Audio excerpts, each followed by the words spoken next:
Well, an Australian woman's quest to walk 30,000 kilometres began after she wondered if a woman had ever achieved such a feat. Indeed. Lucy Barnett set off from the bottom of South America a year ago and aims to get to the top of Alaska by 2020. I spoke with Lucy Barnett in southern Chile a little earlier, and she says despite the mental and physical challenge, she's in good spirits. Really pumped. Like, I go through ups and downs, but I cannot believe that I got through winter and that I got through my first month, which is really, really difficult. I really don't know how a year has gone past me. So much you have to think about when you're essentially on foot.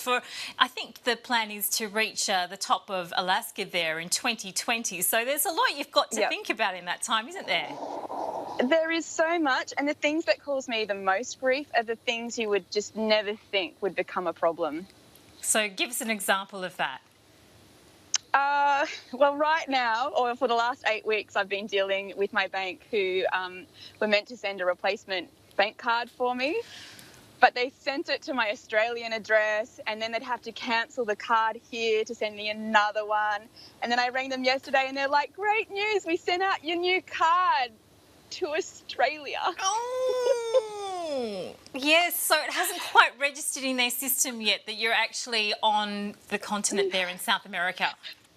And it's been almost daily calls for 8 weeks. So it's probably the first logistical issue that could see me walk off the expedition, because if I don't have money, I can't do anything. Oh my goodness, no, let's not have that happen. You've done so well so far. I mean, it'd be a sad way to go out, that's for sure. Because you are achieving an incredible 25 to 35 kilometres a day. I think that was how you were planning each of the stages of the trip. So is that actually happening in reality? Are you able to achieve that even with all of those hurdles that you're encountering? That's it, I am. My preference is 25 kilometres because it's easier and I'm happier and I can stop before it gets too hot in the day. But often if I can't find a campsite where I feel secure, I have to go 35, sometimes 40 kilometres. And I've read here that while the trip is estimated to be some 30,000 kilometres, when you factor in potentially getting lost and other detours, it's turning into being a little bit more than you anticipated. So how are you handling those challenges? What do you think has been the greatest challenge you've faced so far, apart from the bank card? The hardest week that I've had is a week where everything broke, and then I drank some water that was contaminated with I don't know what, and I was publicly sick. It was a disaster. And then I got to a lake that was meant to be a lake, and it turned out to be like a swamp, and I couldn't take that water because it was like a muddy silt that I couldn't even purify. And I walked out of that campsite and hitched a ride into the previous town to get more supplies, but ultimately quit. But then I was rescued by a lady who got me better. She helped me heal some boils that I had on the back of my feet at the time. And a few weeks with her and I was good to go again.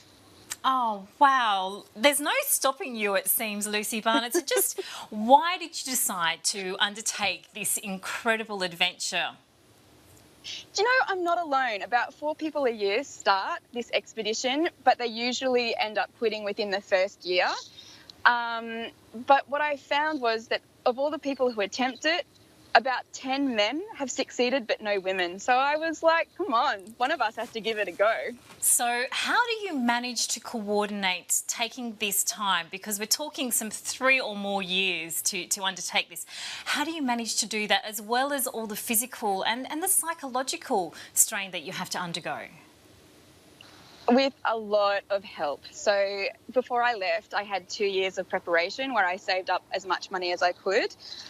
But then I also had people help me with project planning. I have a team back in Australia that look after all of my safety and security needs, which is incredible. And then I have some companies behind me who provide me with clothing and equipment and all that sort of necessity items that I require, and they do that for free and they post it to me for free.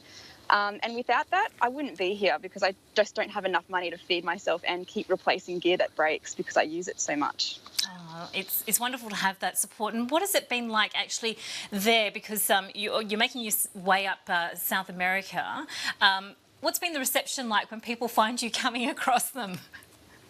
It's amazing. So I will walk into a new area and within a day, people know that I'm here. And often what happens, especially if I'm walking somewhere where I'm visible, so if I'm walking along a road or a beach, people will see me and they'll come over to me and they'll give me my favorite thing at the moment is ice cream, or they'll give me chocolate, or they'll ask if I need water, or they'll ask me if I need somewhere to stay in the next town.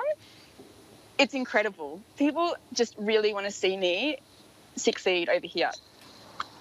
I think they're not alone in that. It's wonderful to hear that you are doing so well, and you did mention as well that you're enjoying actually being in a town at this current point in time and being able to enjoy a few of the finer things in life. It's incredible, and the best thing about this town is it's on the ocean, and there's just behind me is an area where they bring in all their fish and make ceviche and all this delicious food. So I'm really taking advantage. It is the experience of a lifetime. For those who don't get to go there personally, is there any way that they can follow your journey? Oh, yes, absolutely. I have Facebook and I have Twitter and Instagram, and I have a website that has links to all of those things, and I update them as often as I can. Okay, tanglesandtail.com I think is where people need to look. Lucy Barnett, Yep. It's been wonderful to speak to you. Enjoy the rest of your trip. I know you are going to make it. You're going to be the first woman to do so. Congratulations and all the best. Thanks so much.